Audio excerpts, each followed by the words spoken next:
3 काम करो। पहला, अपने मन को जिंदा करो। दूसरा, न्यूज़पेपर। और तीसरा, ध्यान और योग की शुरुआत करो। और जब आपके अंदर ताकत होगी मानसिक, कोई छोटा मोटा विचार आपको प्रभावित नहीं कर सकता। ये जो मन का मरोड़ आपके अंदर चल रहा है ना, ये जो आप परेशान हैं, और जो मन परेशान होगा वो ही नशा करेगा। क्योंकि चुनौतियों से तभी लड़ पाओगे जब तुम्हारे अंदर ताकत होगी। मोटिवेशन एक उधार की चीज है जो मजदूरों के लिए होती है। इस बात को डायरी में लिख लो। मैं सब लोगों से हाथ जोड़कर अपील कर रहा हूं, आप अपने इस आंख को खोलने की कोशिश करें। एंड फ्रेंड्स, सबसे पहला काम आप ये करिए कि आप अपने इस दिमाग को जिंदा करिए। जिस चीज के सामने आप पढ़ते हैं, कम से कम उसे जानने की कोशिश करिए। कितनी बार आप रिक्शे पे बैठे होंगे, लेकिन अगर मैं अभी इस क्लास में पूछ लूं कि रिक्शे की शुरुआत किस देश में हुई, तो शायद इस क्लास में बैठा हुआ कोई व्यक्ति बताएगा। क्यूरियोसिटी तो खत्म ही कर दी आपने, जो ज्ञान की मां कही जाती है। क्यूरियोसिटी, शिक्षा का बस एक रोल है, बस एक, दिमाग को जिंदा करना।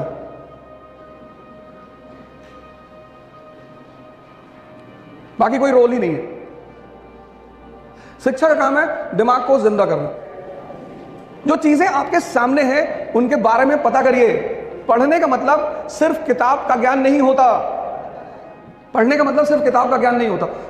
किताब एक बहुत अच्छा माध्यम है मन को जिंदा करने की। माध्यम। कबीर तो नहीं गए कॉलेज, कबीर नहीं गए स्कूल, लेकिन दिमाग जिंदा है। चक्की देख ली चलते हुए, उसी में दोहा बना दिया। चलती चक्की देख के दिया कबीरा रोए, और 2 पाटन के बीच में साबुत बचा न कोई। द्वंद।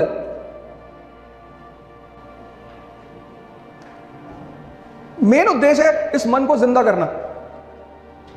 सिद्धार्थ आज कितना बड़ा नाम है, बुद्ध। पश्चिम के विचारकों ने लाइट ऑफ एशिया कहा। 4 चीजें देखी, एक बुजुर्ग आदमी, एक बीमार आदमी, एक डेड बॉडी, एक सन्यासी। तो पहली चीज जो मैं आपसे कहूंगा आज इस मंच से वो ये कि कृपया करके अपनी आंखों को खोलें।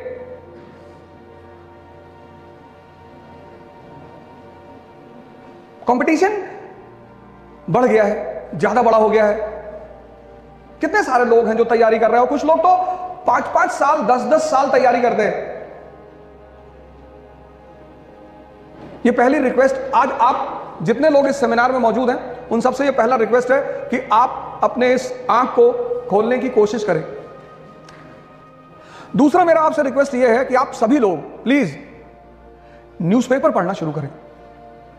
और सिर्फ पढ़ना नहीं, इतना बड़ा कॉलेज है, आप इतने सारे स्टूडेंट्स हैं, न्यूज़पेपर पढ़ने का एक सबसे अच्छा तरीका, आप जब कभी, आप में से बहुत सारे लोग आईएएस की तैयारी करने आएंगे या हो सकता कर ही रहे हो। आईएएस वो बनेगा अब जिसका न्यूज़पेपर पर कमांड होगा।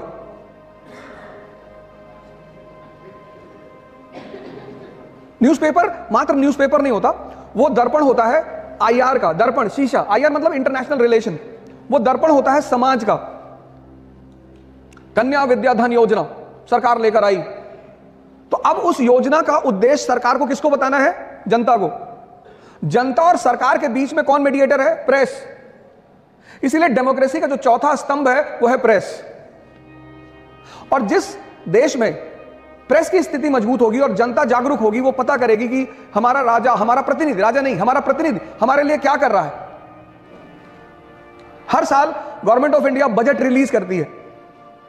आप में से कितने लोग पढ़ते होंगे? बजट मतलब सरकार आपको यह बता, क्योंकि आप राजा हैं तो सरकार आपको यह बताती कि आप पैसा खर्चा कहां कर रहे हो, आपका जो पैसा है, आपका जो टैक्स है वो जा कहां रहा है, किन मदों पे खर्चा हो रहा है। न्यूज़पेपर पढ़ना शुरू करिए। पहले आप तो अपने दिमाग को जिंदा करिए, फाइंड आउट करिए। तो दूसरा रिक्वेस्ट मेरा आपसे यह है, किसी भी देश में डेमोक्रेसी तभी सफल होती है जब उस देश का 80% नागरिक जिंदा होता है। ना कोई पार्टी बुरी होती है, ना कोई नेता बुरा होता है, होता ही नहीं। और भारत जैसे देश में जहां का राजा कौन? आप। We the people of India solemnly resolve. कोई भी देश महान बनेगा अगर उसका युवा महान होगा तो। 1853 में जापान गुलाम हुआ, 1853 में, और 1894 में एशिया का पावर बन गया। पता है क्यों? युवाओं की वजह से और वहां के शिक्षकों की वजह से। मैं सब लोगों से हाथ जोड़कर अपील कर रहा हूं, जोड़ लिया, कि आप सभी लोग ध्यान से जुड़ें। ये जो मन का मरोड़ आपके अंदर चल रहा है ना, ये जो आप परेशान हैं, और जो मन परेशान होगा वो ही नशा करेगा। नशा की शुरुआत महान लोग कराते हैं, जिनको हम दोस्त कहते हैं। उनको पता होता है कि नशे के रोल क्या है, जो कर रहे होते हैं उनको पता होता है कि ये चीज क्या है।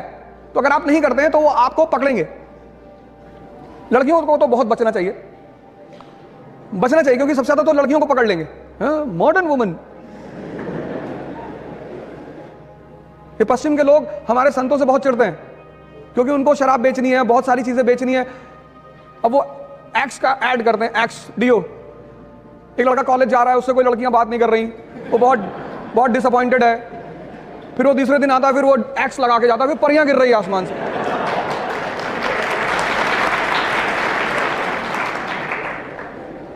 अरे भैया तुम स्कूल आए हो, किसी की बुलेट उठा लो ऐसे हाथ में। शक्ति भाई, तुम्हारे बहुत सारे स्टूडेंट होंगे जिनके बाल गिर रहे होंगे। चुनौती है, स्ट्रेस है, प्रेशर है, उससे तुम्हारे बाल गिर रहे हैं। सबके गिरेंगे। इसीलिए तुम देखो, बुद्धिस्ट संघ को अगर देखो या मठों को देखो, तो स्टूडेंट के बाल शेव करा दिए जाते हैं। उसकी वजह यही कि जब तुम जलोगे, तपोगे, तो इस पे असर पड़ेगा। आप सारे लोग ध्यान और योग की शुरुआत करिए। यह रिक्वेस्ट है मेरा आपसे, क्योंकि चुनौतियों से तभी लड़ पाओगे जब तुम्हारे अंदर ताकत होगी। मोटिवेशन एक उधार की चीज है जो मजदूरों के लिए होती है। इस बात को डायरी में लिख लो। और जब आपके अंदर ताकत होगी मानसिक, कोई छोटा मोटा विचार आपको प्रभावित नहीं कर सकता। समाज, एक तो आपका खुद का विचार, फिर समाज। कुछ भी बड़ा काम करने जाओगे तो समाज में ऐसे 10 लोग मिलेंगे, डायरेक्टली नहीं, इनडायरेक्टली। कभी अपने अगल बगल के लोगों को बोल के देखो कि हम आईएएस की तैयारी करने आ रहे हैं, फिर उनका ओपिनियन सुनो कि वो वर्मा जी की लड़की गई थी, फिर पागल हो गई। तो सीधे आपको मना नहीं करेंगे कि मत करो।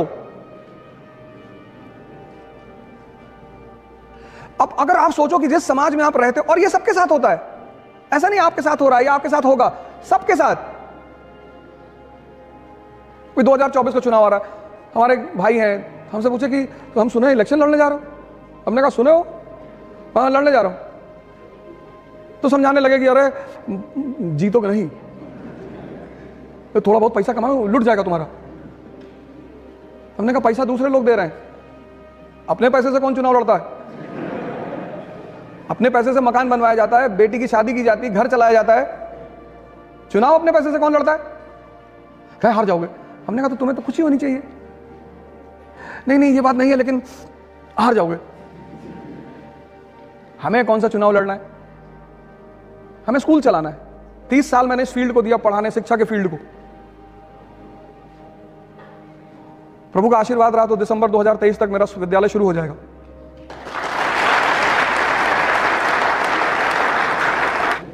तो मैं आप सभी लोगों से कहूंगा कि ये जो आप जिस दौर से गुजर रहे हैं, ये सब कोई ऐसा नहीं आपके साथ हो रहा है। प्रभु राम, इसीलिए प्रभु राम है। तपस्या, तप शब्द जो है वो गर्मी से निकला है, हीट से। भारत का एक बहुत प्यारा शब्द है तपस्या, गर्मी। हम जब पढ़ना शुरू किए तो हमें तो कुछ नहीं आता था, और चले गए आईएएस की तैयारी करने। और पहले दिन इकोनॉमी की क्लास, और जो टीचर पढ़ा रहा था दुनिया के बेहतरीन टीचरों में से एक, वो समझा रहे थे GDP is rolling in this. हमें लगा क्या बता रहे भैया। और मैं देखा क्लास में सारे लड़के एकदम तन के बैठे हुए, हिंदू न्यूज़पेपर लिए हुए, और वापस भाग भी नहीं सकते थे। मोहल्ले में सबको बता के आए थे कि भैया आईएएस की तैयारी करने जा रहे हैं। अब अगर भाग जाते तो बड़ी बेइज्जती होती कि ये कमिश्नर साहब। तो फिर जो कोचिंग का मैनेजमेंट जिसके हाथ में था, बॉस था, मैं उनसे मिलने गया। मैंने कहा सर हमको कुछ नहीं आता। बोले बहुत अच्छा, यहां किसी को कुछ नहीं आता। मैंने जब कोचिंग खोली थी तो मुझे भी नहीं आता था, पर आना चाहिए। मैंने कहा जी सर कैसे? तो बोले बेसिक्स से शुरुआत करो। और लड़कियों को तो सबसे ज्यादा मेहनत करना है। क्योंकि जितना सम्मान और जितना प्रेम आपको पिता आपका देगा, उतना शायद हमारा समाज है, समाज की कुछ लक्षण है। हमारे यहां समाज में बहू से बड़ी एक्सपेक्टेशन होती है। पता लगा आपकी शादी हुई तो माता जी ने कहा हम सुबह 4 बजे चाय पीते हैं। 4 बजे?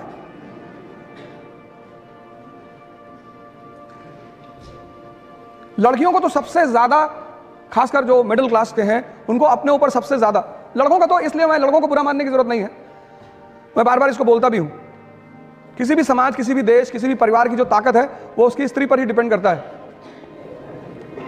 3 काम करो। पहला, अपने मन को जिंदा करो। दूसरा, न्यूज़पेपर। और तीसरा, ध्यान और योग की शुरुआत करो।